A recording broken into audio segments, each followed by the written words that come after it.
بسم الله الرحمن الرحیم. دا یونیورسټۍ په د موجوده ماحول مفتي صاحب ځکه دا نسخه یې وکړه د ملګري سره چې خامخا ورته یایي ځکه چې پروفیسر زه درته وایي چې پروفیسر نه پې غږېږي تیته کوي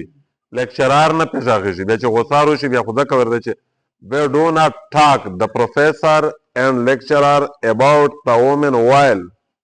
دا څومره پردي خبره د کړای نه شي چې د په پرده باندې وغږېږي ویلې هغې نکاري په دا دو چې دا څه پله ویشتل شي تو پټه خوله نوستوې دا ویسه ملاکنډه یونیورسټي شی یو اتان شوی دی نوم یې د اتان ویر دی او چې څومره د دنیا د مذمت لفظ ورته خواش کې دا پیدا چې څه کي نر ښځې پروفیسرون سټوډنټس میشته خو لاند خلک زیاړې وکړو چې دا عالمون دي د کیانوس دي متشدد دي بیا جنگ دی بیا بارود دی بیا او بړی دی وموړه دا تا څوک په کور شه تیور دي چې میشه خپل زنانه فیملی تورساره ادا داسې نمونه یوز کیږي داسته استعمال داسې دا کیږي پارین پنجاب یونیورسټي کښې باقاعده پنجاب یونیورسټي کښې پښتون کلچر ډے په نومه باندې چې کیمه واته سیلیبریشن شوی و او مو ورته ویل واته پروفیسرون دي مو ورته ویل چې it is very shameful for the professor to dance medal the students e باشونه په میانس کې ګډاول لکه زه چې ویسه د مدرسې جنکې په مانس کې ګډېږه او په دې باندې امت مسلمه د عزت تننګ د غیرت جنازه خو ووځي خو ورسره نور داس به غیرتوبې په مخ کړی چې ا دې تایید کوي چې دا شکی دا خو ډانس دی دا خو کلچر دی او دا خو ازادي دو دا خو رایټ اف وومنز دی ښځونې ته کنجرتوب ورزده کوي دا د هغې په رایټ چې ارغلی دي نو میشتې بیخي مه زړي نه پریشان شي بیا دغې ملګري سره دغې دنیا سره یو اود می شریکول غواړي چې دا د خیر لار نه دو بیبي فاطمه خو ورته وایي چې شاخه جنازه مې هرې شپې وکړې چې د کپل لمنې مې هم محرم خلک ونه ویني میش نه تعلیم مخالفي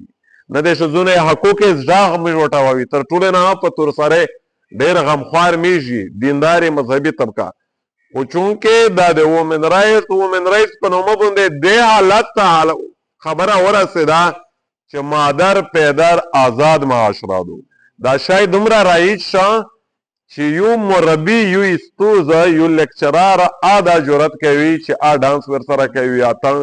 څه مطلب دی اتن کنجرتوب دی ډمتوب دی د مسلمانۍ دی د هغه د عزت جنوزي دی د لوسه ووځي لهذا دغې انتهایي مذمت په چار دی او په علما غږ پې کوي چې په ډډ کې رہی مقابلات لیبرلیزم روغای سیکولریزم کوره تر ننوت یهودیت کوره تر ننوت دا ټول پلانینګز دی دا ټولې منصوبې دی الله دی په خپل قدرت رفع دفع کو